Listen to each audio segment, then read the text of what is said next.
Muy bien.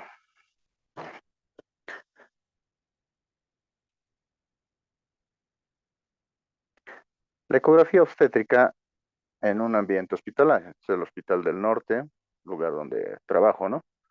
Entonces, como se habrán dado cuenta ustedes, la práctica ultrasonográfica tiene un distinto matiz cuando nosotros estamos en una práctica privada, un matiz diferente cuando estamos haciendo ecografías eh, programadas, ¿no? Hospitalarias. Y también tiene un diferente matiz cuando ya estamos frente a algo que corresponderá a un riesgo, en este caso riesgo obstétrico, ¿no?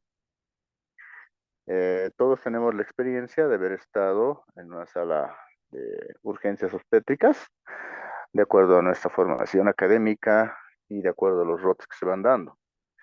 Se darán cuenta que es bastante movido la sala de urgencias obstétricas, de tal forma que nos llegan pacientes en las cuales tenemos que tomar una decisión, ¿no? Llámese quirúrgica, y si estamos en niveles inferiores a un tercer nivel, pues tenemos que tener el criterio de transferencia, ¿no ve? Y eso es lo que siempre ocurre. Y tras la semiología obstétrica, pues nosotros podemos llegar a un diagnóstico, ¿no? Pero ese diagnóstico obstétrico clínico tiene que ser reforzada, ¿no es cierto? Con elementos importantes como métodos auxiliares o del gabinete. Y en ese sentido es que tenemos nosotros la presencia de lo que son los laboratorios y sobre todo el ultrasonido, que ha tomado bastante relevancia, como ustedes se darán cuenta, por las actividades que hemos ido realizando durante este módulo, en la cual se ha intentado tratar de hacer ver la mayor cantidad de casos posibles, de acuerdo a la realidad también que uno vive haciendo ultrasonido, ¿no? Entonces uno cuando se encuentra en un ambiente hospitalario, llámese de primer, segundo, ¿no? Nivel, sobre todo en tercer nivel, es importante la presencia de un equipo ecográfico, el cual nos va a ayudar a apreciar mejor las características clínicas que va a tener el paciente en función a una corroboración, ¿no? En ese sentido, pues quiero resaltar el hecho de que toma un papel fundamental el hecho de tener un ecógrafo, ¿no? En un ambiente de urgencias, para tomar decisiones sobre todo. No dejar de lado nunca lo que es la parte de la clínica, ¿no? Es como nos hemos formado, y así uno corrobora solamente, ¿no? Con lo que es el ultrasonido. Bueno, vayamos viendo algunos aspectos interesantes. De tal forma que la sala de ecografía, ¿no es cierto?, aborda elementos importantes desde el matiz y desde el punto de vista obstétrico como confirmación, ¿no es cierto? En ese sentido, tenemos lo que va a corresponder, ¿no? Elementos importantes del primer trimestre, del segundo y tercer trimestre, y algunas patologías asociadas que puedan estar dentro de este componente y nos puedan dar lugar a complicaciones posteriores, ¿no es cierto? Y vamos a ir analizando cada uno de los puntos. Si estamos hablando sobre todo en el primer trimestre de la ecografía obstétrica, ¿no? Vamos a ver primero recordando un poquito cómo es una gestación de evolución normal, ¿no es cierto? Y características del mismo. Y en función a esto, se van a presentar elementos importantes dentro de sus complicaciones. En el primer trimestre del embarazo, como recordemos nosotros, la paciente con edad fértil siempre ha de venir a consultar, ¿no? A lo que es nuestra sala de emergencias por sangrado, ¿no? La metrorragia. Otro elemento importante con el cual se van presentando es el dolor, ¿no? Dolor abdominal tipo contracción uterina o tipo cólico, también le denominan dentro de la semiología obstétrica. Ok, perdón. ¿Qué es lo que tenemos que hacer nosotros? Hacer sobre todo la parte semiológica, valoración del estado general y ver cuán grave puede estar presentando el cuadro, ¿cierto? Tenemos que hacer una exploración física, ¿no? Desde el punto de vista obstétrico, región abdominal, y valoración, lógicamente, de este sangrado. De pronto muchos estamos en la práctica de lo que es la medicina general y la medicina general tiene bastante responsabilidad porque no tiene que tener las capacidades para poder interactuar, ¿no es cierto?, con los especialistas. Y peor aún si nosotros estamos dentro de un componente que es un primer nivel y tener criterios para poder referir a la paciente o ver cuánto tiempo tenemos para poder hacer algún tipo de acción, ¿no es cierto? Entonces el conocimiento es bien importante en este sentido para que nosotros rápidamente podemos hacer, ¿no es cierto?, todo este tipo de elementos cuanto a lo que es la evaluación. La exploración física, ¿no es cierto?, como ya hemos indicado, con estas características de la exploración abdominal y características del sangrado que nos va a orientar, ¿cierto? Y la solicitud de pruebas complementarias, que si usted está en primer nivel, usted mismo va a realizar la ecografía, ¿no? Si estuviese en otro nivel, pues hay un médico que va a realizar estos dos pasos primeros y usted se va a dedicar a hacer este tercer paso que va a corresponder a realizar, perdón, el cuarto paso a realizar la ecografía, ¿cierto? Y esto nos va a orientar a tener una conclusión, ¿no?, ecográfica y tener ya un diagnóstico del cual dará lugar a estar con un lapso de tiempo o tomar una medida extrema dependiendo del caso que esté involucrando las características de salud de la paciente. ¿De acuerdo? Es así que en el primer trimestre del embarazo, primer trimestre del embarazo tenemos parámetros importantes de la valoración ecográfica de una gestación incipiente de, desde el punto de vista de la anormalidad, ¿no? De lo anormal. Algo no está sucediendo bien. Entonces tenemos que nosotros hacer una valoración importante para ver si es que dentro del ultrasonido tenemos un saco gestacional que está intraútero. Fundamental e importante caracterización. Ha habido casos hospitalarios en esta semana donde no se ha podido identificar el saco gestacional, ¿no?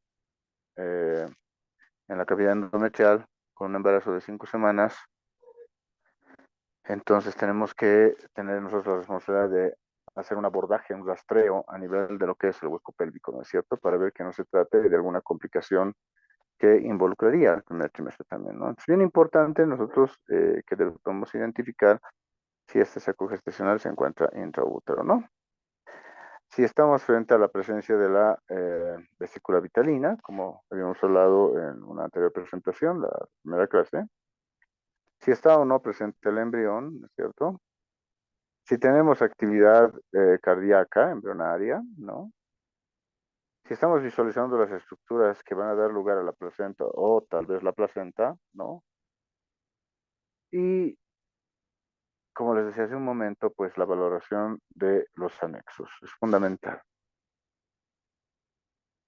Si es que de pronto no podemos identificar el saco gestacional, tenemos que valorar el endometrio. No es lo mismo un endometrio que esté midiendo 5 milímetros con una gestación de 5 semanas por fecha de última menstruación, ¿no? O que nos encontremos con un endometrio de 20 milímetros, ¿no? Entonces tenemos que hacer una disquisición entre ambas características del endometrio. Pero no está viendo el saco gestacional, pero sí está teniendo un endometrio engrosado, que podía tratarse de un embarazo incipiente. Complementar con una prueba de embarazo es fundamental. Si está en un centro hospitalario, eso va a ser factible. Si de repente usted no tiene laboratorios en los cuales apoyarse, debe tomar una conducta en función a la clínica de la paciente. No es lo mismo una paciente que viene con dolor, ¿no? Con sangrado, aunque sea escaso, con un endometrio de 20 milímetros. Y una paciente que no tenga ninguna sintomatología y venga con endometrio de 20 milímetros. O sea, el criterio es distinto en ambos. En una, de repente, control, vuelva a tal fecha, o en el otro necesito transferirla. ¿No es cierto? Es importante características del endometrio, ¿no? Y la reacción decidual, lógicamente, que es ya el endometrio gestacional. Debemos también hacer una disquisición dentro de lo que es, si es que no se encontrara, ¿no es cierto?, el saco gestacional en endometrio, la posibilidad de que se trate de un embarazo ectópico y nos orientamos siempre en la clínica. De hecho, cuando estamos en un cuadro inicial del embarazo ectópico, no ha de manifestarse como indica la literatura. Sin embargo, debemos tomar en cuenta que las mujeres tienen bastante tolerancia al dolor. Entonces, dentro de todas las mujeres también hay algunas que tienen en la escala de EVA del dolor del 1 al 10, pues referirían 1, 2, ¿cierto? Entonces, entre las mujeres mismas hay algunas que sí manifiestan más dolor y otras no. Entonces, ahí nosotros, cuando la clínica no es muy clara, entonces empieza lo que es los métodos auxiliares de gabinete y vamos utilizando el ultrasonido con estas características para que nosotros podamos identificar si se trata de un saco gestacional o un embarazo ectópico. La presencia o no de líquido libre en fondo de saco de Douglas nos orienta también a ver algún tipo de complicación. El fondo de saco de Douglas no debe tener líquido, a menos que esté ovulando y sí puede haber escaso líquido laminar, o de pronto puede haber una asociación entre una enfermedad pélvica inflamatoria, ¿no? Y que más gestación y puede haber escaso líquido. Pero la clínica es fundamental, estamos frente a un cuadro infeccioso. Descartando las otras dos posibilidades, pues definitivamente no debemos ver líquido libre en fondo de Douglas. Si es que existiera y tenemos nosotros características de pensar en que se trata de una complicación del primer trimestre del embarazo, lógicamente, pues eso nos da luces, nos orienta para poder tomar una conducta y nosotros reportar que estamos encontrando este hallazgo signo ecográfico. El vacío de ambas regiones anexiales con el transductor convexo por vía transabdominal, ¿no? Mejor si tiene una ventana, como corresponde hacer la vejiga, pero se complementa de sobremanera y es muy importante la ecografía endocavitaria, que es la transvaginal, en la cual con la técnica del abanico, basculación de vaivén, entonces hacemos el análisis de lo que son las regiones anexiales para descartar cualquier posibilidad de complicación.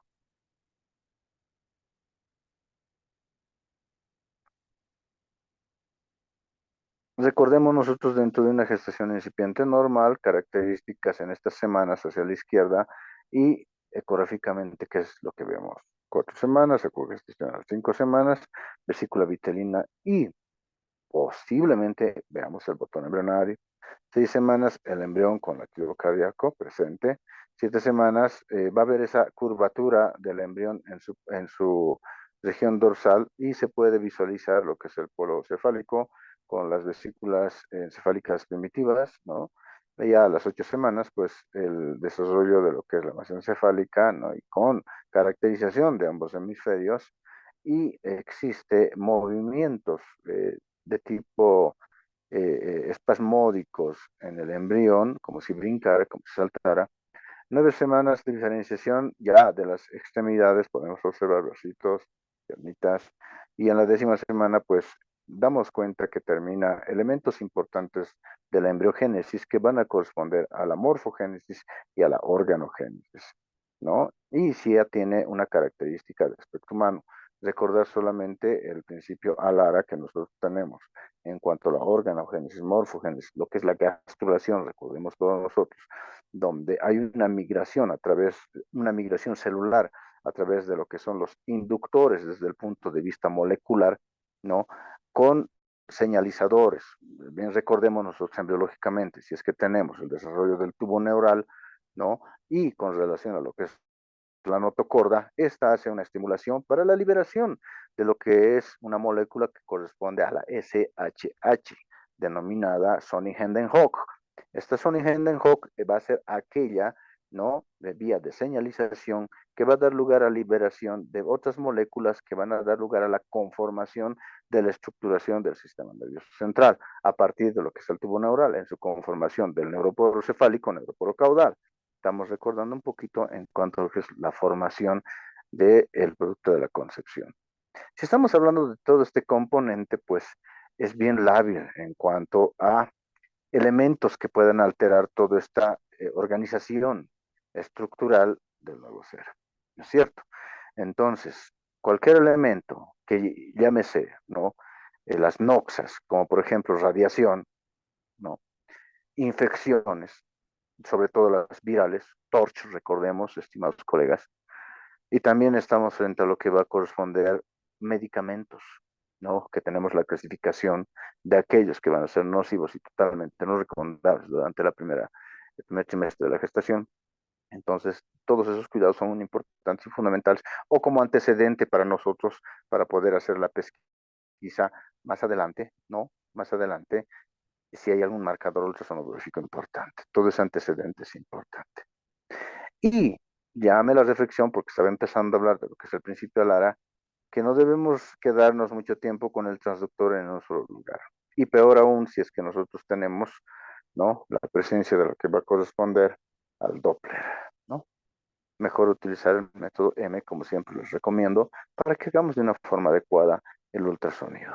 ¿De acuerdo? Ok.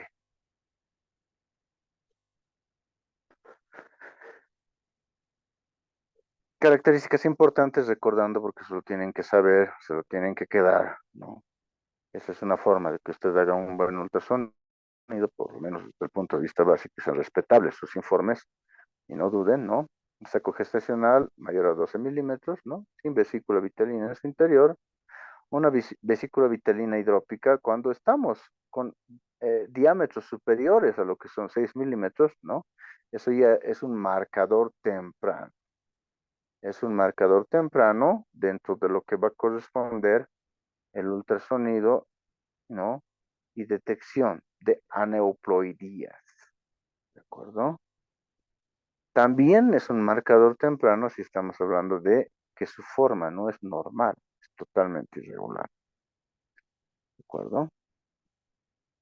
Un embrión que tenga más de 5 milímetros en cuanto que es la longitud cefalocaudal o cefalorabadilla, que no tenga actividad cardíaca.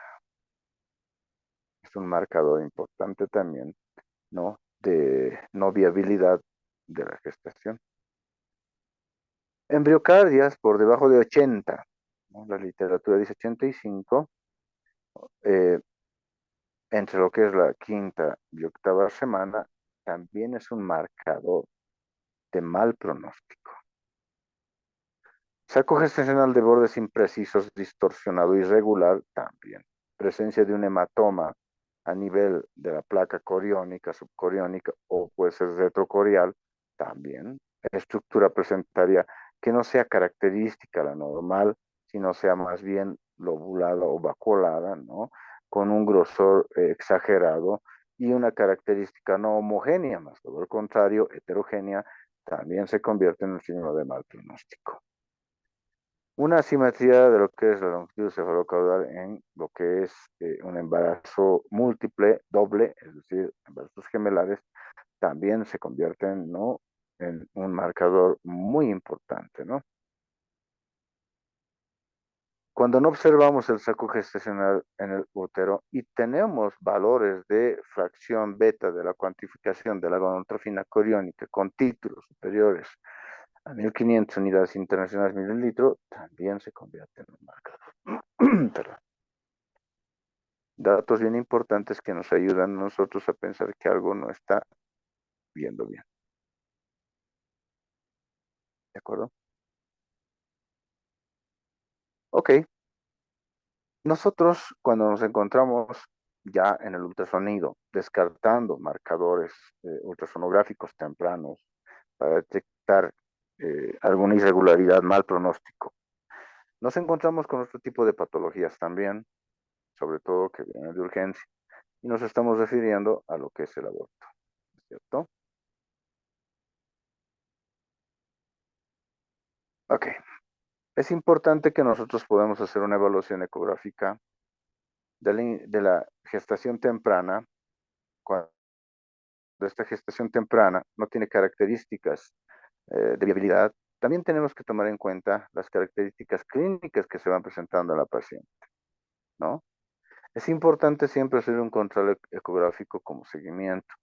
Y eso es lo que debemos colocar en nuestro informe cuando estamos trabajando en un centro hospitalario. Importante control en 72 horas, importante control en 24 horas, ¿no es cierto? Es importante, ¿de acuerdo? Tomar en cuenta que la presencia de alteraciones a nivel anexial, ¿no? Puede ser un quiste anexial, ¿no?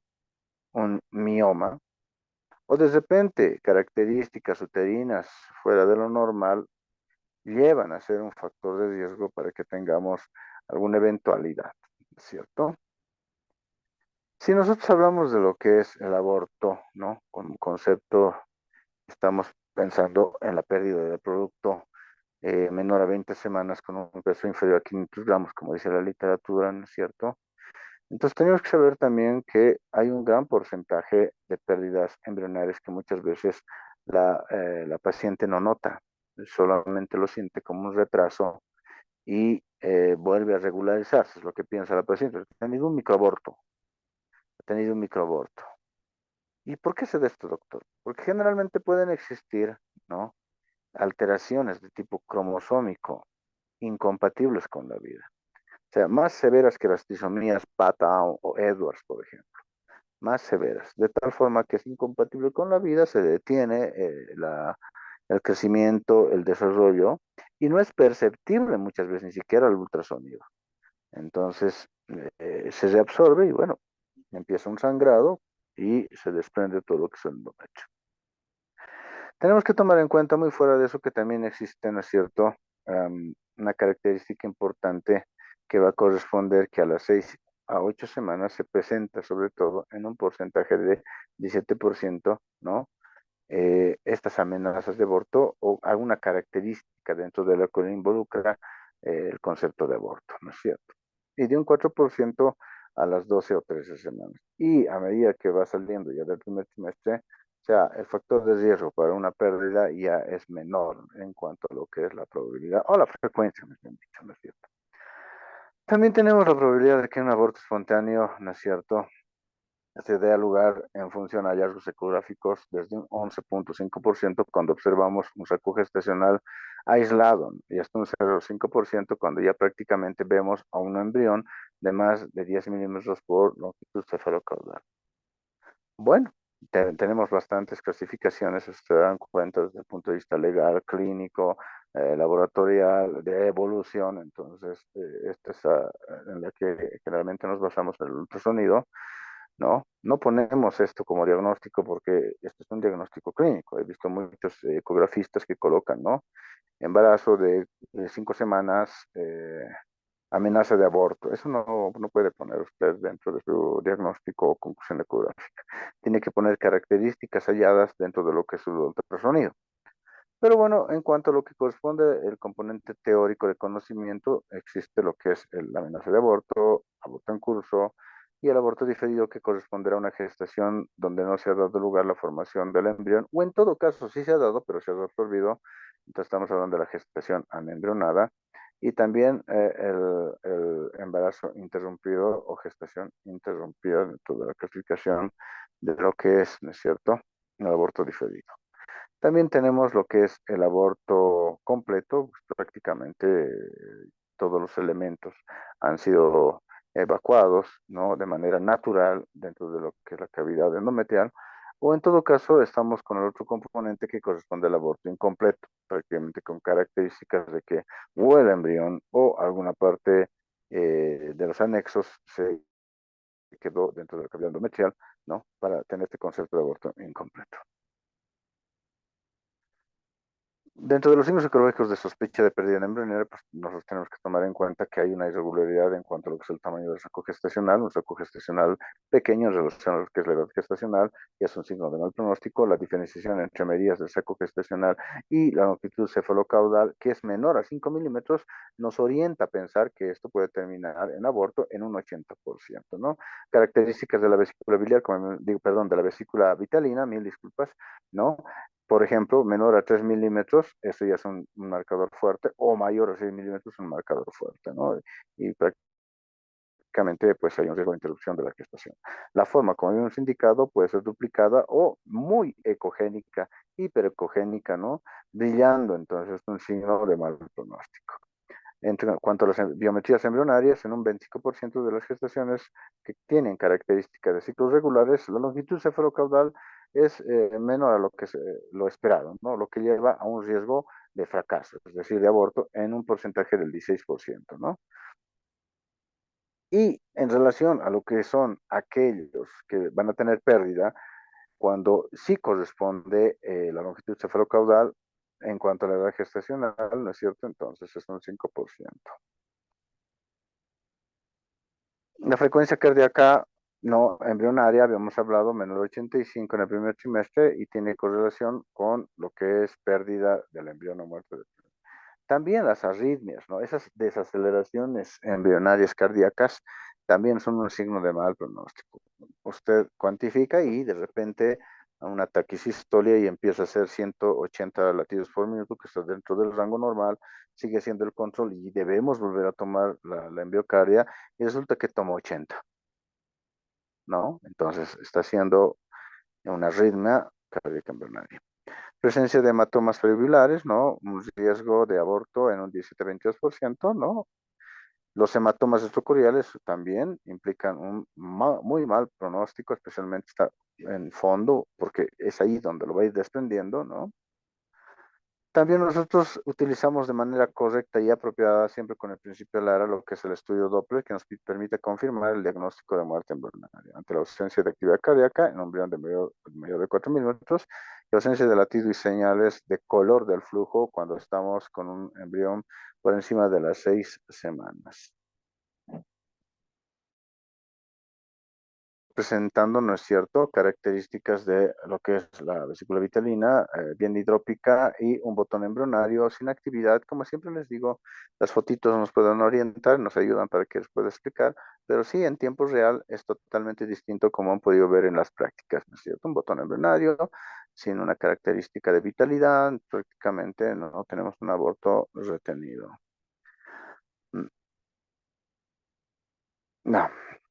Dentro de lo que corresponde, características de la clasificación que habíamos hablado, una amenaza de aborto, pues si nosotros nos damos cuenta, eh, clínicamente la paciente viene con dolor, con escaso sangrado, no hay disminución de lo que es la altura de fondo uterino y al tacto podemos tener un cuello rígido que no está hacia posterior, no tan reblandecido y puede o no estar entreabierto el orificio cervical externo con algo de resto hemático en el dedo explorador.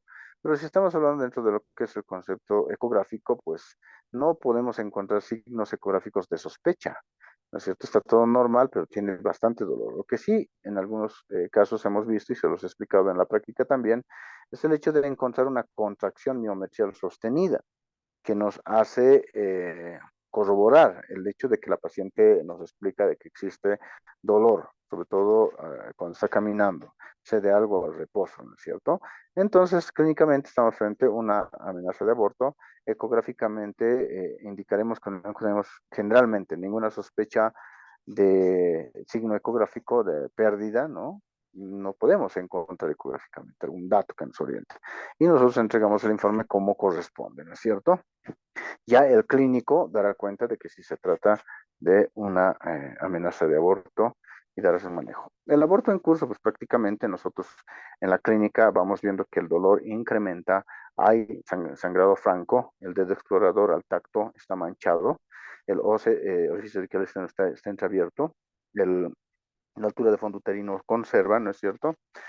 Pero algo bien característico, ¿no es cierto? Que en la ecografía nosotros vemos, ¿no?, un saco gestacional totalmente deformado y está descendido prácticamente cerca de lo que es el segmento, ¿no? Y próximo al orificio cervical interno. En el transcurso de el tiempo, esto se va a agravar, es un cuadro que va evolucionando de manera tórpida, ¿no? Y vamos a tener ya, cuando estamos hablando de un aborto en curso como tal, pues OC y OSI entreabiertos, podemos al tacto, el pulpejo puede percibir partes fetales embrionarias, ¿no es cierto? O protrusión de lo que es el saco amniótico. El dolor es muy elevado en la paciente, una leve disminución de la altura del fondo uterino, ¿no? Y bastante sangrado. Y en la ecografía, pues estos signos que les había indicado, ¿no? El aborto diferido, pues prácticamente tenemos una gestación anembrionada o, como dicen los mexicanos, el huevo güero, ¿no?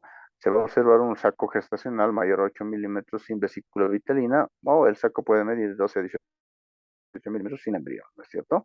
Pero el tiempo de gestación es fundamental y que tengamos el dato de la fecha de última menstruación para el cálculo de la edad gestacional es bien importante para que nosotros podamos tener un diagnóstico adecuado. De todas maneras, si no encontramos un signo característico de irregularidad del saco gestacional y que mida más de, incluso yo tengo experiencia de que pueda medir más de 25 milímetros, entonces la conducta siempre es expectante. Si no hay clínica, ¿no? Si no es lo mismo una paciente con las características que esté sangrando que otra que no esté sangrando. Generalmente lo que yo hago es controlarse en una semana y lógicamente tener un dato. En más de una oportunidad les diré que estaban diagnosticadas con embarazo no embrionado por centros ecográficos y hospitales, y nosotros hemos tenido cuidado de esperar, y sí ha hecho su presencia, aparición, el embrión, ¿no? Con una buena embriocardia, pues y después una evolución normal dentro de lo que es la gestación, ¿no? Hay que tener mucho cuidado en ese sentido. La gestación interrumpida, pues mediante lo que corresponde al Doppler, no se va a observar la actividad cardíaca del embrión, ¿no? Ya este mide mayor a 4 milímetros, y en una gestación mayor a 6 semanas no hay ningún latido, no hay esa característica de marcado del color en el flujo por los movimientos que capta el Doppler. Entonces tenemos esa característica, ¿no es cierto?, en cuanto a lo que es esta clasificación de aborto diferido. El aborto completo, pues prácticamente hay un contenido uterino que ha sido expulsado de manera total y en la ecografía solamente vamos a ver una línea no fina endometrial. El aborto incompleto, pues tras la exclusión parcial de lo que va a corresponder, ¿no?, el producto de la gestación en el útero, van a quedar imágenes hacia fondo uterino generalmente mixtas, ¿no? Entre lo que es imagen hiperecogénica, anecoica, ¿no? Y de forma irregular, entonces esto nos es compatible con presencia de restos ovulares, ¿no? Ecográficamente y clínicamente, como les estaba comentando. Entonces, observamos acá nosotros en nuestra cogestacional un embrión sin vida, ¿no es cierto? Un embrión muerto retenido, ese es el diagnóstico ecográfico, corroborando siempre por el modo M, más bien dicho, y también por el otro que es el Doppler, pues en este caso sí amerita hacer un seguimiento, ¿no?, o más bien dicho, una valoración con lo que es el Doppler color, ¿no?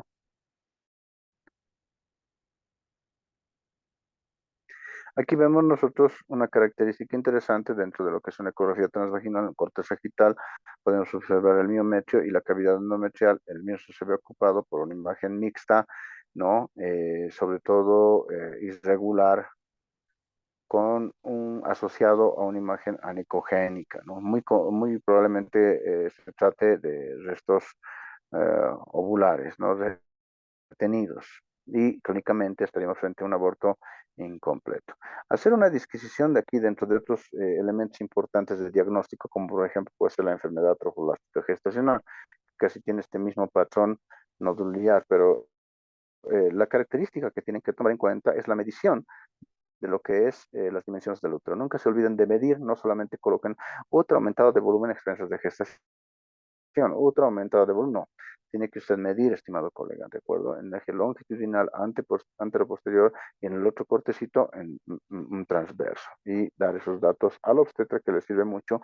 Y es una forma de hacer diagnóstico diferencial con la enfermedad trofoblástica gestacional, que esta no va acorde a lo que es la edad por FUN con la que es la edad por clínica. Entonces, aumentan más de tamaño y de volumen que una gestación regular. ¿No? Es un dato interesante que tienen que tomar en cuenta porque muchos de los modos idatiformes, es decir, enfermedad trofológica gestacional, vienen con esta característica de imagen, ¿ya? Con un patrón mixto, en vidrio esmerilado, sucia, o también pueden ser en panal de abejas. Es el más clásico, ¿no? Cuando tenemos los quistes tecaluténicos, pero no. Muchas vienen también con esta característica, ¿de acuerdo? Tenemos muchas veces la presencia de lo que es, ¿no?, un saco gestacional con presencia de imagen anecogénica, ¿no?, sin presencia de embrión. Muy probablemente estemos frente a lo que es un aborto incompleto por presencia de aquí restos hemáticos escasos, ¿no? Y restos ovulares escasos también. Pero lo que llama la atención en esta imagen ecográfica sobre todo es la presencia de un hematoma. Este es el hematoma, ¿no es cierto? El retrosacular o retrocorial, el mismo pues prácticamente nos está orientando a que lo está expulsando. Y se está expulsando todo lo que va a corresponder, todo lo que va a corresponder al saco gestacional, ¿no? al saco gestacional, ¿no? Con la presencia de este hematoma retrocorial.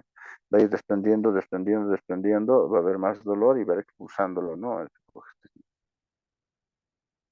Tenemos también aquí, ¿no es cierto?, características de la presencia de estos hematomas en esta región retroplacentaria, ¿no? Con esa característica de imagen hipocoica que altera lo que es la interfaz miometrio-placentaria. En este caso tenemos un hematoma de tipo marginal o subcoriónico, noten ustedes, con la flechita, ¿no?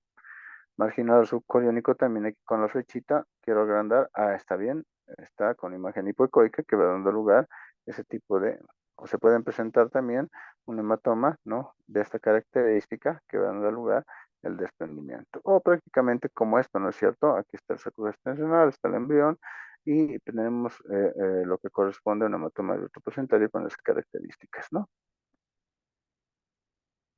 Ok. En este caso tenemos nosotros dos embriones que están unidos por el tórax. Esto se denomina embrión siamés, ¿no?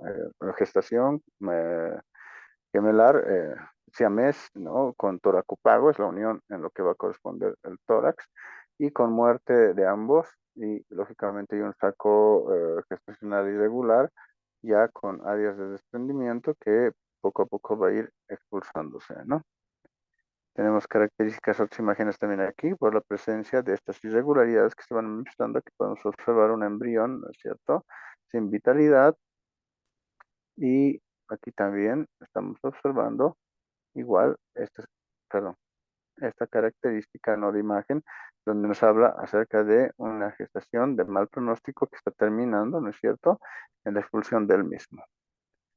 La irregularidad de lo que va a corresponder el saco gestacional elongado, muy probablemente, clínicamente vemos en lo que corresponde un aborto en curso, tenemos restos acá que van a corresponder, ¿no?, a lo que son los restos ovulares y posteriormente va a aparecer un hematoma para poder expulsar todo esto. Lógicamente, dentro del tratamiento va a ser un concepto de mayor a 12 semanas, hacer un legrado intrauterino, Louis, o por debajo una MEU, ¿no es cierto? O de pronto mixto puede hacer el tratamiento. El ultrasonido ha de orientar para que usted, para que el obstetra también pueda ver qué tipo de legra puede utilizar o qué tipo de cánula de Karman, ¿no es cierto? Aunque ahora se manejan las cánulas Daisy Grip, según recuerdo, para que puedan hacer, ¿no?, la limpieza de la cavidad uterina y la expulsión de todo el producto que está ahí, ¿no? Ok, avanzando un poco, pues tenemos también que otra eventualidad que se va a presentar es la enfermedad trofológica gestacional, ¿no? En el primer trimestre, solo un 80% de los casos se van presentando con esto. La apariencia ecográfica tiene dos características, de una mola completa y de la otra que es incompleta, ¿no es cierto? Entonces, en cuanto a lo que corresponde a mola completa en el primer trimestre, es una masa compleja ecogénica que tiene pequeños quistes, no son los quistes tecaloténicos, ¿no? Que muchas veces se presenta y muchas veces no. La característica clínica es que nos va a decir la paciente que está sangrando y que está sangrando como si estuviese expulsando bolitas, como uvas, así, ¿no? Nos dice, entonces ya nos damos cuenta que puede tratarse de un embarazo molar que está complicándose, ¿no? El diagnóstico diferencial siempre va a estar en función a pensar que se trata de un aborto incompleto, una hemorragia intraplacentaria o periplacentaria, ¿no? O de pronto un mioma, el cual es un mioma degenerado y puede ser submucoso, ¿no? También lagos venosos que están prominentes y que están protruyendo justamente, o sea, son variedades de diferenciación en el ultrasonido para que no nos confundamos, ¿no? La habilidad diagnóstica de la ecografía tiene una estrecha relación con lo que es la cuantificación de la fracción beta de la gonotrofina crónica por niveles por debajo de lo que es 700 mil unidades internacionales, ¿no es cierto? Entonces hacemos una correlación dentro de lo que es el ultrasonido y también lo que es el laboratorio, ¿de acuerdo? Um, Cuando una vez hacemos un tratamiento de una molidatiforme, muchas veces puede haber una presencia de un hematometra abundante, justamente por las características que corresponden a hacer el vaciamiento de este tipo de lesión y por el compromiso que tiene la alteración del trofoblasto, ¿no? Una degeneración del mismo en relación a su implantación con lo que es el miometrio. Por eso justamente pues hay que hacer más de una vez una MEU en este tipo de pacientitos, ¿no es cierto? el obstetra siempre le va a pedir una ecografía de control para ver cuánta cantidad existe de hematometra, ¿no? Y para que ellos puedan decidir entre hacer un segundo MEU o de pronto utilizar, ¿no?, medicamentos como, por ejemplo, el Metergin para que puedan hacer contracciones miometriales y expulsar lo que queda. Si es no mucho la cantidad de líquido que usted ha hallado, ¿no? Es decir, escaso líquido, pero si es considerable, pues se somete nuevamente a una MEO. Ahí tenemos ese patrón de vidrio esmerilado, ¿no? En panal de abeja también le llaman, correspondiente a lo que va a ser la enfermedad trofoblástica gestacional. Importante decirles que cuando ustedes hagan la evaluación por vía transvaginal, y es lo que tienen que hacer la correlación y ver que se respete esta interfaz, ¿no es cierto?, de la lesión como tal del endometrio, en este caso la mola, con endometrio, miometrio. Noten esto. Si ustedes están viendo que esto está avanzando hacia este lado o no se nota esa interfaz, podríamos estar frente a una complicación de lo que es este tipo de patología.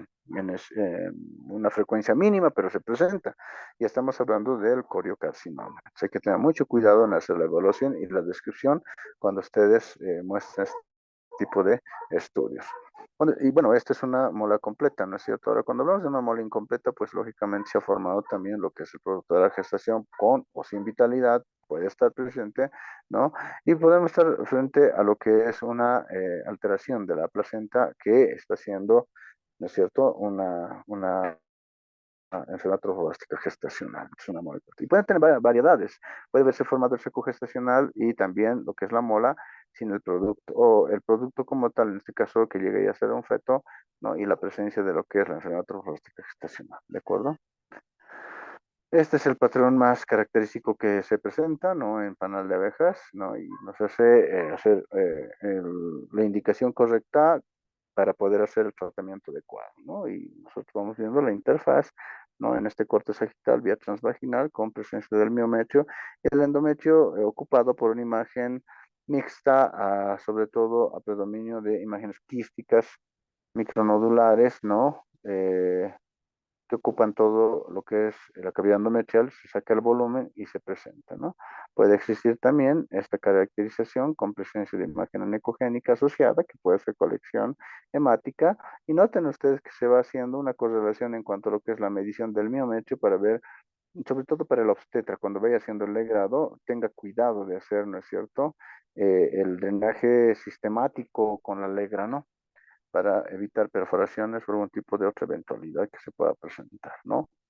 Cuando hace un Louis muy enérgico, entonces puede quedar como que una cicatriz y eso va a dar lugar a lo que son las famosas sinequias, que son cicatrices exageradas en el endometrio, que pueden estar alterando su futura vida en cuanto a lo que es la fertilidad de la paciente, ¿no?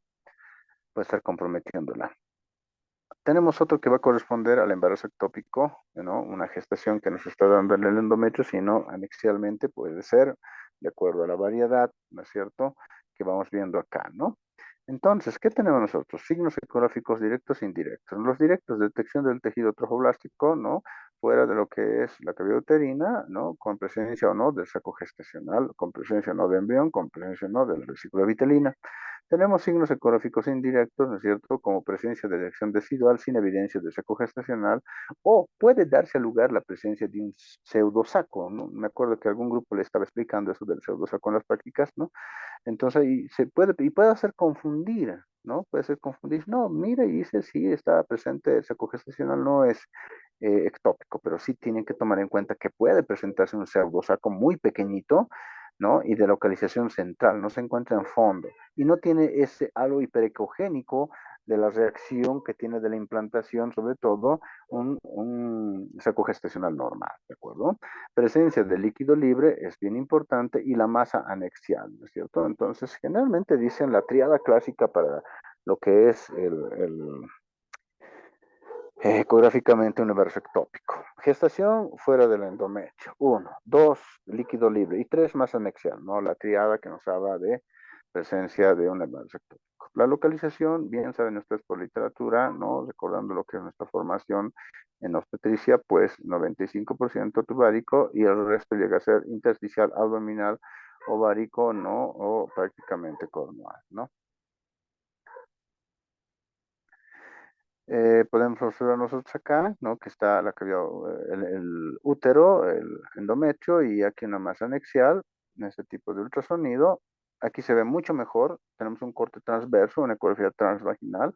Se observa aquí el endometrio, el miometrio, ¿no? Y podemos observar hacia lo que es anexo derecho una masa heterogénea irregular, muy probablemente se trate de un embarazo ectópico. Es importante corroborar siempre con un test de embarazo, puede ser muchas otras entidades. Por eso un test de embarazo en sangre con la cuantificación de la gonatrofina coriónica, pues nos orienta que sí hay, o sí hay una gestación. Y dentro de esa gestación está siendo una característica de haberse complicado. Por eso tenemos que tener esos datos importantes. ¿Mm? Aquí de la misma forma tenemos el útero hacia este lado y una masa anexial ya con un botón embrionario, ¿no es cierto?, hacia anexo izquierdo con esa caracterización, presencia de imagen de voces irregulares compatible con recursos gestacionales. En el interior se observa, ¿no?, una imagen que nos orienta a un botón embrionario, si es que encuentran muchas veces hasta la embriocardia, ¿no? O podemos tener esto prácticamente, ¿no es cierto?, el fondo uterino hacia este lado y noten ustedes la gestación a nivel de lo que va a corresponder, ¿no es cierto?, el cervix, ¿no? Inverso ectópico, y aquí tenemos la presencia de una masa nodular, ¿no? Circunscrita que va a ser en relación a un mioma. Como les decía en principio, hacen que también se vea complicado, pero ¿cómo lo puede complicar, doctor, un mioma para que se dé lugar a un inverso ectópico de tipo cervical? Lógicamente, pues el espacio que le da es mínimo en la cavidad endometrial y hace que se dé lugar a una mala calidad endometrial de tal forma que la implantación no se dé en el fondo, sino que este sigue avanzando y se va a dar lugar justo cerca de lo que es el orificio cervical interno. Entonces, eso ha contribuido para que se dé así, ¿no? Esta masa que corresponde a ser un mioma, ¿de acuerdo? Acá nosotros tenemos el útero, ¿no? Y fuera de este tenemos ya incluso con un incremento en lo que es su desarrollo, un embrión, ¿no? Polocefálico, todo el tórax, el abdomen y el polo podálico, y tenemos aquí la formación de la placenta. Muchos llegan hasta cierta edad de gestación inclusive, y eso depende de las características en las cuales se vaya a encontrar, ¿no?, la placentación. Es decir, si se encuentra sobre todo un lugar donde hay bastante vascularidad, sí se va a ir desarrollando más y más y más, y muy tardíamente se va a ir complicando, ¿no?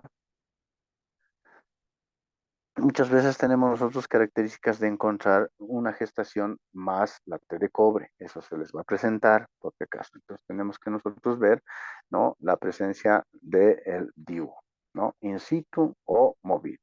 ¿Qué es lo que se tiene que hacer? Retirar el DIU. Si está localizado por debajo del saco gestacional o adyacente al mismo, ¿no?, se utiliza una pinza, se llama la pinza de Caimán, ¿no? Se hace una dilatación y se va retirando, ¿no? Es un poquito difícil, pero si tenemos una guía geográfica, pues se hace. Y lógicamente esto lo tiene que hacer personal que se ha entrenado. Estamos hablando de un obstetra, ¿no es cierto? Y que haya hecho varias veces este tipo de procedimientos, ¿no?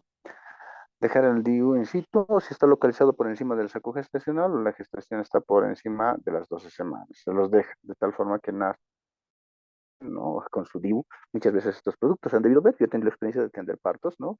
Y en la placenta hemos encontrado la T de cobre, ¿no? Hay que considerar que la gestación es de alto riesgo, no explicar a la paciente que esto se pueda presentar. Entonces se van a encontrar con este tipo de situaciones, dolor, sangrado, pues, no, yo no creo que esté embarazada porque tengo T de cobre. ¿Sí? Le hace la ecografía y justo encuentra, ¿no?, usted una gestación y encuentra también la T de cobre, ¿no? Entonces podemos observar esa imagen, ¿no?, hiperecogénica lineal dentro de una gestación que corresponderá, ¿no?, a 8 semanas aproximadamente. Son situaciones que se van presentando. Pasamos a lo que va a ser ahora la ecografía, ¿no es cierto?, en el segundo y tercer trimestre como complicaciones. Y en este caso tenemos lo que es la amenaza de parto prematuro, las infecciones, ¿no?, como son las colionitis, el óbito fetal, ¿no es cierto?, la placenta previa, desprendimiento de placenta no inserta y la ruptura prematura de membranas. Vamos avanzando. Ok, en todo caso, ante la presencia de lo que va a corresponder a una amenaza de parto prematuro, y recordemos nosotros que esto va a corresponder a una gestación por debajo de las 36 semanas, ¿no es cierto? Y a partir de este concepto, nosotros cuando tenemos dolor de tipo contráctil y tenemos cambios en cuanto a lo que es características del cervix, entonces, y una edad inferior, edad gestacional inferior a las 37 semanas, entonces estamos frente a una amenaza de parto prematuro como concepto, ¿no? Hay que hacer una valoración clínica para ver características en cuanto a lo que es edad gestacional, ¿no? Peso del producto aproximado, como es con la regla de Johnson, con la altura de fondo uterino, y ver, ¿no es cierto?, la viabilidad del feto, descartando siempre que las membranas estén íntegras o estén rotas, ¿no? Entonces es importante eso. Por lo que corresponde el ultrasonido, pues nosotros hacemos una ecografía transvaginal para, sobre todo, en este caso, medir la longitud cervical. Eso es bien importante, estimados colegas, ¿no? Hay que medir. Y le van a pedir, ¿no? Longitud cervical para que hagamos una evaluación del mismo. Tiene un alto valor predictivo negativo, permitiendo descartar lo que son las falsas amenazas de parto prematuro. Y hemos hecho un trabajo justamente en el Hospital Los Andes hace unos 4 o 5 años atrás, ¿no? Publicado en una revista científica, la importancia de la medición de la cervicometría, ¿no? En internaciones de pacientes con amenaza de parto prematuro, porque antes de que aparezca el Hospital del Norte, el Hospital Los Andes era pues un centro, ¿no? Bien requerido en cuanto a lo que va a corresponder a internaciones de pacientes. Y un hospital tan pequeñito, pues lo hacíamos trabajar terriblemente. En ese sentido, para disminuir el flujo de pacientes en cuanto a lo que son internaciones, pues se ha realizado lo que corresponde a este estudio. Bueno, eso justamente para decir que es importante. En el ultrasonido, pues hacemos los abordajes por vía transabdominal, que tiene bajo valor predictivo. Sin embargo, la ecografía transvaginal con vaciamiento de vejiga, pues nos orienta bastante a hacer este tipo de evaluación. De tal forma que nosotros en este caso podemos observar ecografía transvaginal, cervix, todo esto, y esto llega a ser uno de los polos del producto de la gestación. Observamos el orificio cervical, ¿no? Interno y el OSI acá ya entreabierto, y hacemos esta medición para dar lugar a la característica del hallazgo ecográfico encontrado, y el obstetra pues pueda tomar una conducta al respecto, ¿no es cierto? Transferencia, si está en tercer nivel, harán un cerclaje y ellos ya verán las características. Esta es otra en la que se presenta. Tenemos aquí el polo cefálico, líquido amniótico, es el orificio cervical interno. Lógicamente ya estamos viendo la característica de embudización, ¿no? O el famoso funneling que le piden, a veces le piden en el ultrasonido, funneling o prácticamente le dicen, ¿no? Conización, entre eso es lo que usted tiene que medir, colega, de aquí a aquí y de aquí a aquí. Y le dice, sí, signos de tunelización presentes, ¿no? Y estamos viendo acá, por ejemplo, que hay que hacer un descarte dentro de lo que va a corresponder. Si es que no existe una contracción miométrica justamente en este sector, nos daría una falsa información. Esto es bien importante, ¿no? O sea, la contracción miométrica no se puede estar a fondo, puede estar aquí a este nivel. Entonces también tenemos que medir la parte que va a corresponder a aquella que está con características indemnes en la medición del cervix, ¿no? Aquí acá es un dato que tomamos, y de acá a acá es aquel que vamos a indicar en nuestro informe, ¿no? Entonces estaremos frente a lo que va a corresponder, ¿no es cierto? Una medida del cervix, ¿no? Aquí de 11 milímetros, ¿de acuerdo?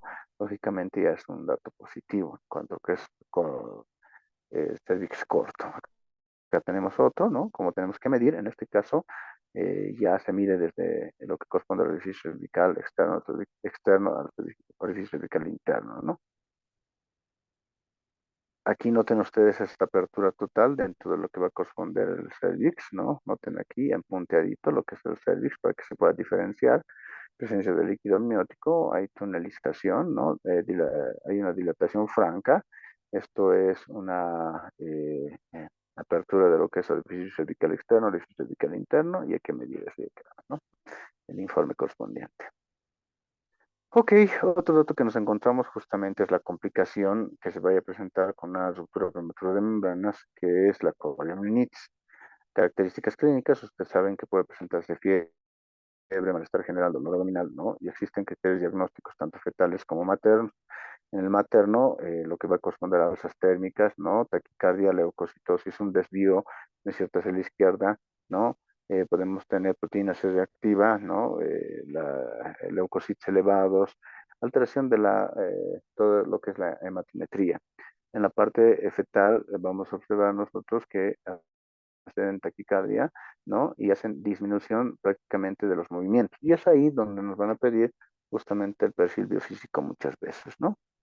Ecográficamente encontramos lo que es ausencia de movimientos respiratorios, ¿no? Es disminución lo que va a corresponder, ¿no? Esos movimientos emuladores que hace el feto, ausencia de movimientos fetales, aumento de movimientos respiratorios y disminución del tono fetal. Entonces, prácticamente una evaluación del perfil biofísico disminuido que va a dar lugar a tomar una conducta inmediata, dependiendo de la edad gestacional, ¿no? Si se va a necesitar terapia neonatal o de pronto estamos frente a una transferencia a una unidad de mayor complejidad. Esto que están marcando acá es la condensación de los detritos celulares que se encuentran en líquido amniótico, que se denomina slush o barro. Igual que en la vesícula se habla de barro biliar, de forma que también, y esto justamente es el proceso infeccioso que se está dando lugar, ¿no es cierto?, en lo que es la cavidad amniótica, ¿no es cierto? Noten ustedes ya con un signo de tunelización, inclusive el cervix dilatado, solamente estamos ante la presencia de lo que es el orificio cervical externo, que no ha tenido compromiso, pero noten ustedes esta imagen, ¿no?, ecogénica, y aquí la densidad que ha incrementado dentro de lo que es este líquido amniótico, ¿no? Parece denso toda esta imagen, y aquí una imagen hiperecogénica que va a corresponder a una sludge, ¿no es cierto? Esto se denomina sludge y estamos frente a un proceso infeccioso severo que ya van a tener que tomar conducta, lo que son los dos tetras, ¿no?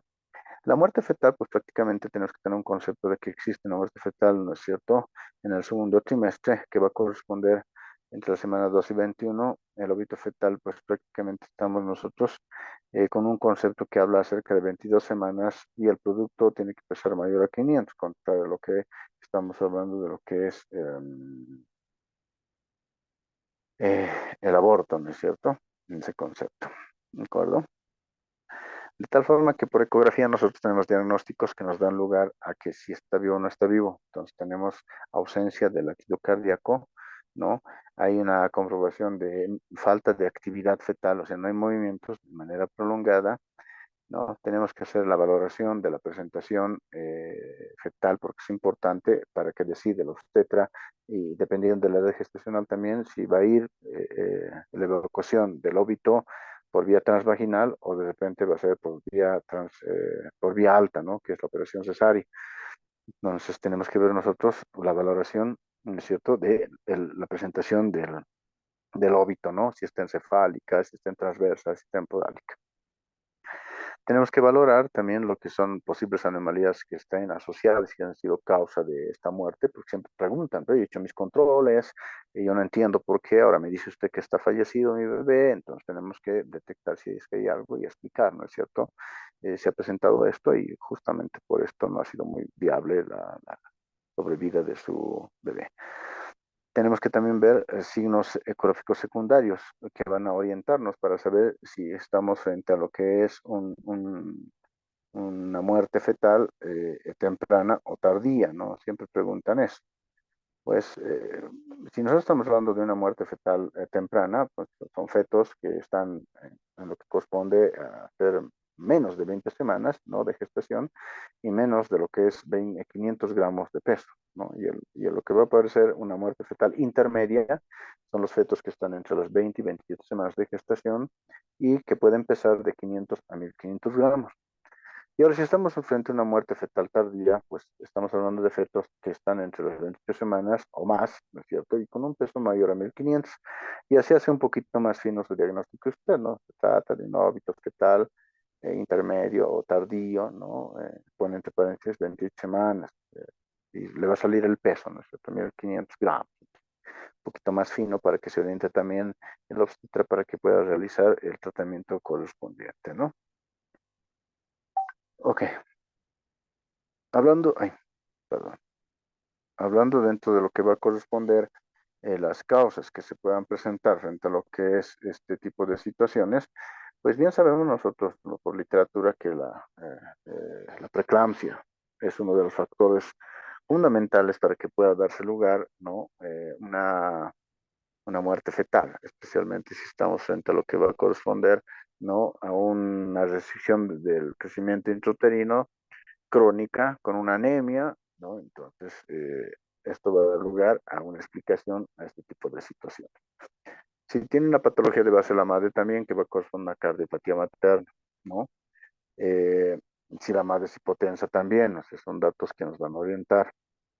Entonces, en todo caso, ante estas situaciones, lo que pasa es que hay una disminución de lo que es el aporte de oxígeno, lo que es el feto, y va a causar alteración en el desarrollo dentro de lo que es el trofoblasto. Y estamos hablando del trofoblasto, de aquella parte de su estirpe celular que va a ser horadador, que va a dar lugar a la implantación. Y si recordamos nosotros que este tiene dos invasiones, ¿no? La primera invasión y la segunda invasión vellositaria. En la segunda invasión vellositaria, esta no va a tener características de poder realizarlas de forma adecuada. Ante esta ausencia, pues va a incrementar el flujo en la región y esto va a ser el origen de lo que va a dar lugar a lo que es la hipertensión inducida por el embarazo y su desequilibrio que llega a ser la preeclampsia y si esta se complica con convulsiones y otras características más, entonces estamos frente a una eclampsia, ¿no? Con muerte fetal, lógicamente hablando, ¿no? Bueno, um, dentro de lo que más nos interesa siempre el conocimiento clínico nos orienta para que tengamos datos importantes en cuanto a lo que es el hallazgo ecográfico. Tenemos signos radiológicos, ¿no? Que habla acerca del signo de Spalding, ¿no? De Spangler, Homer, Robert, Harley, Breckman, Taker, Demel, que nos habla también de que son datos de muerte fetal temprana, muerte fetal tardía, con características del signo de Spalding, es el cabalgamiento de los huesos de la bóveda del cráneo, y esto justamente se da porque ya hay un grado de liquefacción, ¿no es cierto?, en el producto de la concepción, y esto justamente va a dar lugar a que pueda ocurrir este tipo de situación. El siguiente signo que ustedes están viendo en la diapositiva, pues es el aplanamiento de la bóveda craneana. El tercer signo es la simetría craneal. El siguiente es la presencia de gasia en el feto, esto es tardío, ¿no?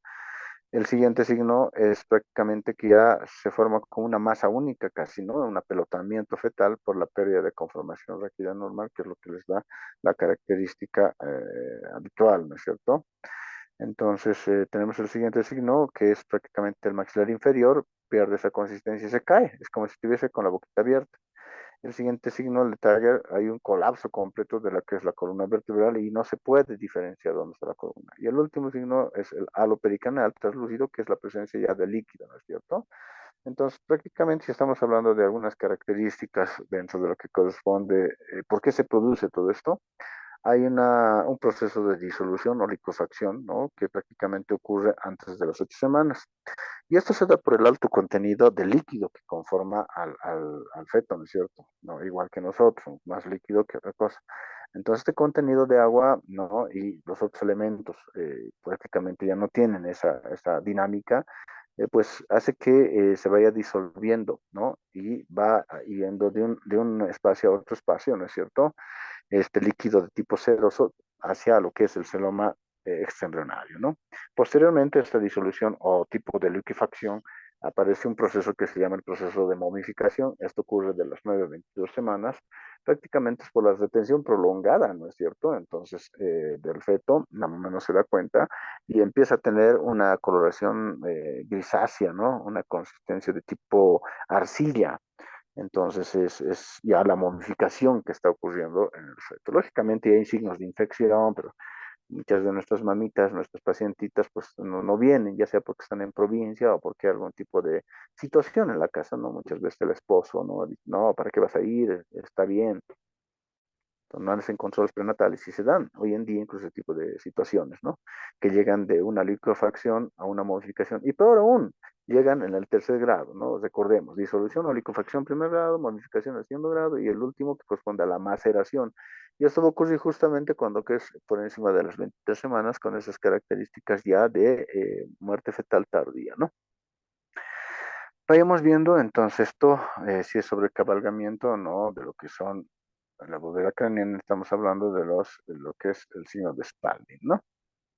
Aquí tenemos el signo de Bracken, ¿no? Está abierta la boquita, el maxilar inferior está como caéndose, líquido periencefálico o subaracnoideo, como notan aquí, ¿no? Una imagen, un halo hipoecoico, ¿no? Prácticamente habla acerca de que se está aperturando los huesos de la calota y hay una distorsión de todo lo que es la bóveda craneana, ¿no? Y es un signo tardío de muerte fetal. El signo de Spalding, otra vez, ¿no? Con el sobrecargamiento. La irregularidad, ¿no es cierto? Y aplanamiento, nos habla del signo de Homer y Spangler, ¿no es cierto? La presencia de gas, ¿no? Fetal, como imágenes hiperecogénicas acá, como puntilladitos, ¿no es cierto? En cola de cometa, como dicen, ¿no es cierto? Signo de Robert, gas circulatorio y visceral, ¿no? Esto por el grado de maceración que se ha dado en el óbito y generalmente en el tercer trimestre, ¿no? También esta que va a corresponder a la distorsión, ¿no? Todo no se puede ya caracterizar ni ver eh, parte de lo que va a corresponder a la estructura del embrión, es un signo de maceración avanzada, ¿no? También tenemos nosotros signos tempranos que van a corresponder, ¿no? Aurículas prácticamente que están alteradas con contenido anecoico, ¿no? Y hay un colapso parcial total de las cámaras ventriculares, un signo temprano, ¿no? Está la cabecita, la columna, hay ausencia de flujo cardíaco y lógicamente del flujo aórtico, ¿no? Acá podemos observar, perdón, acá podemos observar un colapso y falta de lo que es el pulso, ¿no? En el modo M estamos tratando de verificar, entonces no hay, hacemos Doppler y no hay tampoco actividad, ¿no? Entonces vemos nosotros como los vasos que corresponden a aorta, cerebrales y también el cordón umbilical tienen ausencia en cuanto a lo que es el flujo Doppler. Entonces estos llegan a ser signos tempranos, si se darán cuenta, ¿no? Ok, otro elemento que se puede presentar justamente es la implantación baja de la placenta previa, ¿no? Y también puede existir desprendimiento de placenta normoinserta. En el caso del desprendimiento de placenta normoinserta, la ecografía no tiene mucho valor predictivo, no hay mucha sensibilidad ni especificidad, ¿no? Es bien difícil tratar de hacer un diagnóstico de desprendimiento de placenta, especialmente en el tercer trimestre. Usted hace la ecografía, está normal, y se va el pacientito a su cama, obviamente paciente internado, ¿no? O sea, dice internado por amenaza de parto prematuro. Y de repente a las 4 de la tarde le dicen que se ha obitado. Esto es bien clásico. Y cuando lleguen a trabajar en un hospital, o si es que lo están haciendo, se van a dar cuenta que estos temas suceden. Y te dicen, pero usted ha hecho el ultrasonido en la mañana. ¿Cómo es posible que no ha podido detectar? Esto sucede porque cuando hay un desprendimiento de la placenta, esto se da en menos de una hora y sería mucha coincidencia que justo cuando se esté desprendiendo usted le haga la ecografía y va a poder observar una imagen hipoecoica de tu placentaria, el mismo que tiene características. Ahora cuando hay coágulos es más hiperecogénico, pero es muy difícil. Yo he podido observar unas 2 o 3 oportunidades máximo, ¿no? Una característica así de desprendimiento de placenta por ecografía. Más me he guiado por la clínica y cuando entramos a operar, sí, justamente se trataba de un desprendimiento de placenta. Pero la ecografía no tiene mucho valor, por si acaso, pero le van a pedir, eso es lo peor, le van a pedir. Desprendimiento de placenta normal inserta, sí lo van a pedir y no va a saber qué hacer. Y lo único que va a hacer es reportar que está normal. Lo que tiene que ver en este caso es la interfaz placentario-memetral. Y usted va a reportar normal porque es así la mayoría de las veces que se presenta, ¿no? Ok. La placenta previa, pues prácticamente es un diagnóstico clínico también, pero tenemos una valoración ecográfica y nos piden justamente y tiene su evaluación importante, ¿no es cierto? Ok. Esto es una imagen de desprendimiento de placenta no inserta. Esta es la placenta, ¿no? Prácticamente con el flujo. Y aquí podemos observar nosotros la formación de un hematoma. Bien raro y difícil ver esto, ¿cierto? Solo con la calidad de General Electric haciendo propaganda, ¿no? Cuando vemos buenas imágenes de ecografía, ¿ya? Ok, imagen hipoecoica con zonas anecogénicas, ¿no? Que están limitando la zona, la interfaz placentaria miometrial compatible con lo que es desprendimiento de placenta o hematoma placentario. Y es importante que entre a quirófano urgente esto. Por eso les digo, es bien difícil que lo vean, ¿no? Entonces es un dato bien importante ese caso. O se puede presentar en ese sentido, acá está la placenta, ¿no? Y se está observando, ¿no? Ay, perdón, un hematoma, ¿no? Retroplacentario, una hemorragia. Ya prácticamente lo está desprendiendo. Acá ya son segundos para que el feto pierda la vida, se vuelve un óbito, porque le corta la circulación prácticamente, ¿no? ¿Se dan cuenta? Es un cuadro terrible. La clínica es la que más orienta. Como hipertonía uterina, una contracción miometrial que dura mucho más de 10 minutos y las contracciones es sostenida, ¿no? Es habitualmente como una, ¿qué se llama esto? Una contracción habitual, ¿no es cierto? Ok, pasamos a la siguiente imagen ecográfica que va a corresponder a hacer características de lo que es la posición de la placenta. En este caso, una placenta normal, implantación fúndica, ¿no? El cervix, ¿no es cierto? Una posición normal. Ya posteriormente tenemos, ¿no? Una imagen que va a corresponder a la implantación baja de la placenta, pero que se encuentra a más de 2 centímetros del orificio cervical interno y esto la hace marginal, ¿no? Esta que va a corresponder, ¿no? A una oclusiva parcial, ¿no? Está cubriendo parte de lo que es el orificio cervical interno y esta que llega a ser una placenta preoclusiva total que llega a cubrir el 100% de lo que es el orificio cervical interno, ¿no? Ok, acá tenemos, ¿no? Remarcadito lo que va a corresponder al cuello uterino. Noten ustedes el borde inferior, ¿no? Que va a corresponder a la placenta. Está en rosadito. Y medimos de acá a acá. Eso sí o sí tiene que hacer corrida, ¿no? Recorrida transvaginal. Mide de acá a acá y si es mayor a 2 milímetros, entonces con implantación baja, placenta baja, ¿no? Posteriormente nosotros tenemos la imagen que va a corresponder aquí al cervix, ¿no? Orificio cervical interno, la placenta que va cubriendo, ¿no? Se da cuenta que está cubriendo todo el orificio cervical interno y va cubriendo, ¿de acuerdo? Entonces ya estamos frente a una placenta oclusiva total, ¿no? En esta imagen podemos observar características, la primera que hemos mostrado hace un momento, ¿no? Con implantación baja, ¿no? En esta ya prácticamente es una oclusiva total, noten la parte rosadita que corresponde a la placenta, está cubriendo el orificio cervical interno. Acá una oclusiva parcial, ¿no? Menos del 50% que está cubriendo el orificio cervical interno. Y esta que va a corresponder a una marginal que está prácticamente entre lo que es menos de 2 centímetros, entre ya es una marginal, ¿no? La ruptura prematura de membranas, pues prácticamente cómo se la valora como una emergencia en ecografía obstétrica, pues si hablamos de esto, de la ruptura es la pérdida de la integridad de la membrana ovular antes de que se pueda dar lugar el parto, es el concepto. Pues, en ecografía, la ruptura prematura de membranas generalmente da lugar a una amenaza de parto término, ¿no? Y nos va a ayudar en el diagnóstico de la sospecha de los mismos. Primero, para una sospecha, hacemos lo que es el test de Kristeller, ¿no es cierto? O también llamada de cristalización, donde tomamos una muestrita de lo que es el orificio cervical externo, lo llevamos al microscopio y vamos a ver la característica de lo que es, ¿no es cierto?, las imágenes, el hecho, si recordarán ustedes, ¿no? Ahora, lo complementamos para ver qué cantidad de líquido todavía queda en lo que es la cavidad, ¿no es cierto? Entonces, hacemos nosotros, sobre todo, interpretación, puede ser de bolsillo único, el método Chamberlain, o podemos hacer el Phelan, que muchas veces ya les he indicado, que se hace a partir de la semana 33, tercer trimestre, para ver cuánta cantidad de líquido hay con sus valores normales, ¿no? Ok, algo muy importante que indicar también es que en la ruptura prematura de membranas de las 32 a 34 semanas, ¿no? El oligidamios, tenemos que ver si este se trata leve, moderado o severo, ¿no es cierto? Entonces prácticamente si es severo, tenemos poco tiempo para interrumpir el embarazo, ¿no? Y extraer al feto, ¿no?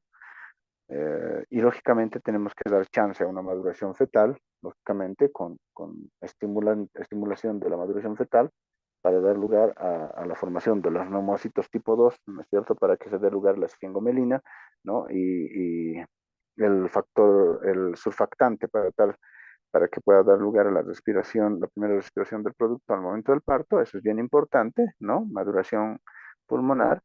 Ahora, si estamos entre las 23 y 33 semanas, se debe realizar prácticamente controles y viendo la cantidad de líquido amniótico que se vaya encontrando, ¿no? Y en algún momento de eso, lógicamente, va a haber interrupción del mismo, ¿no? Noten ustedes acá, ¿no? Ruptura de membranas, es una ecografía transvaginal, acá tenemos algo de líquido amniótico y sí hay protrusión prácticamente de una extremidad hacia lo que es el cervix, ¿no? Tremendo.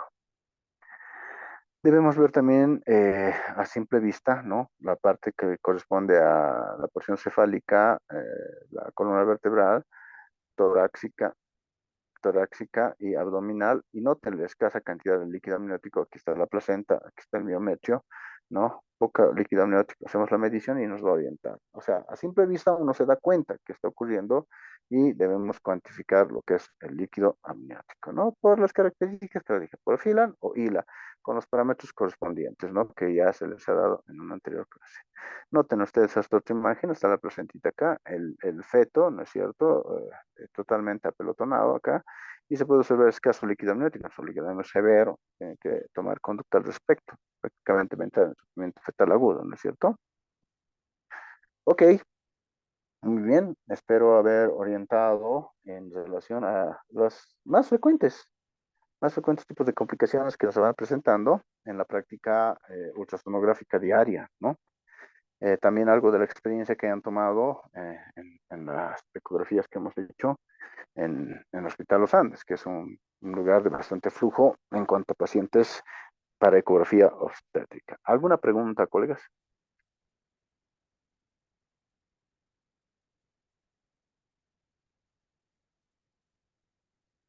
¿Ninguna? ¿O todos se fueron? ¿O todos se durmieron?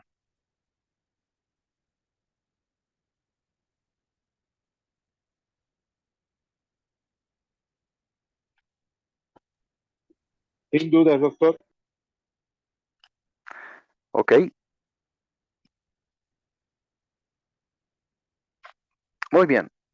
Entonces, estimados colegas, hemos llegado a la parte final de lo que son las teóricas, ¿no? Y espero les haya servido en su formación en ultrasonido. Se ha tratado de sacar, sobre todo lo más relevante, se trata de sacar lo que se maneja actualmente, ¿no? Con bibliografía pasada.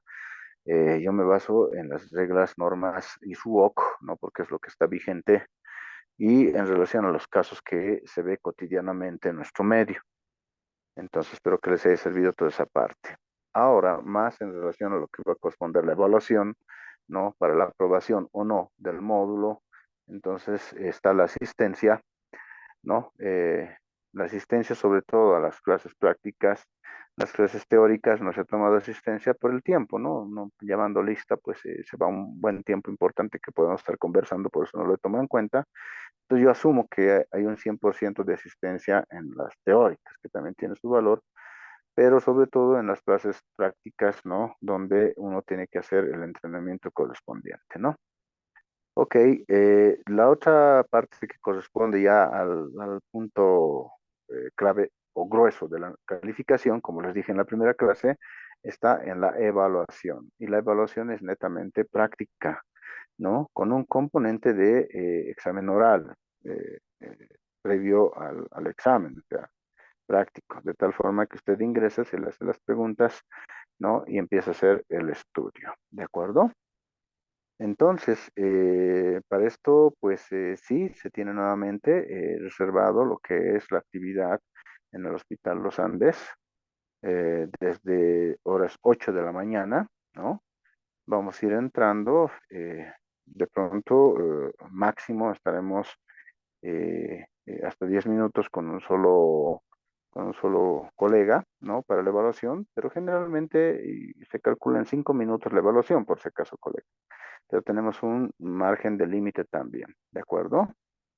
Esto lo podemos hacer de acuerdo a llegada, lo podemos hacer de acuerdo a lista, lo podemos hacer como ustedes gusten, no hay ningún problema, ¿de acuerdo? Ustedes, yo les dejo siempre la libertad de organizarse, yo no tengo ningún problema y eso habla mucho también de que nosotros ya somos profesionales, ¿no? Entonces podemos organizarnos de manera muy adecuada en ese sentido, ¿no? Entonces eso podemos hacer, colegas, calculemos el tiempo en ese sentido. Eh, Vamos a tomar dos espacios solamente en esta oportunidad porque es evaluativo y tengo que hacerlo de manera personalizada. De tal forma que le voy a pedir por favor al coordinador, al doctor Condori, que nos preste un solo equipo ecográfico. En este caso le voy a rogar, doctor, que nos preste el equipo Midray DP10, creo que es. He tenido dificultades y sí, me han llamado la atención en la semana porque los equipos están descalibrados, ¿no? No están dando bien un peso adecuado una edad gestacional adecuada y fecha probable de parto. Se han dado cuenta de esa eventualidad que hemos tenido y ha sido pues un poco comprometedor el hecho de no dar un buen diagnóstico y sí ha habido llamada de atención en ese sentido.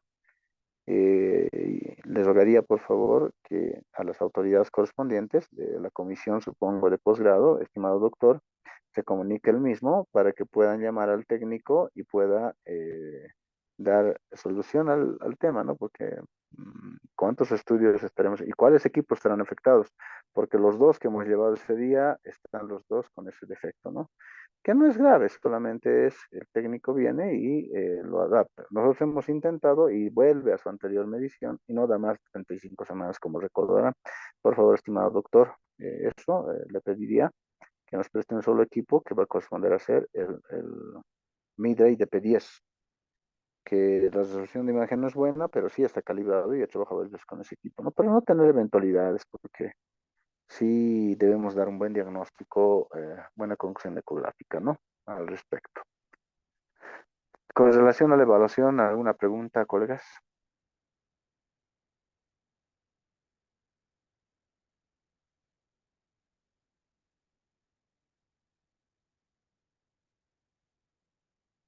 Yo creo que todo queda claro, ¿no?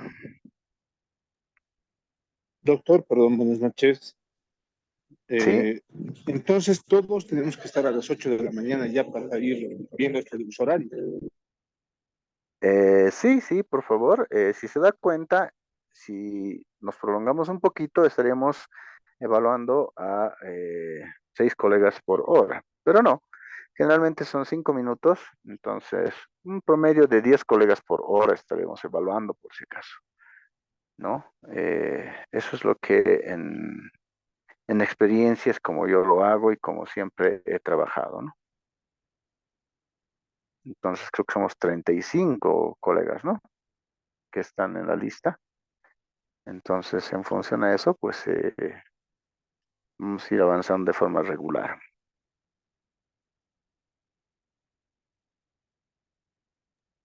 Gracias, doctor. No, de nada, doctor. Ok, y no hay nada más por analizar, entonces nos estamos viendo el día sábado, temprano, para hacer la evaluación correspondiente, ¿no? Y pues que todo sea para beneficio de usted, sobre todo, colegas. Doctor, buenas noches, disculpe. Sí, Doctor, disculpe la molestia. ¿Será que nos hace el favor de pasarnos sus diapositivas o el claro que material sí, que usted... Bueno, muchas claro que sí, gracias. doctor.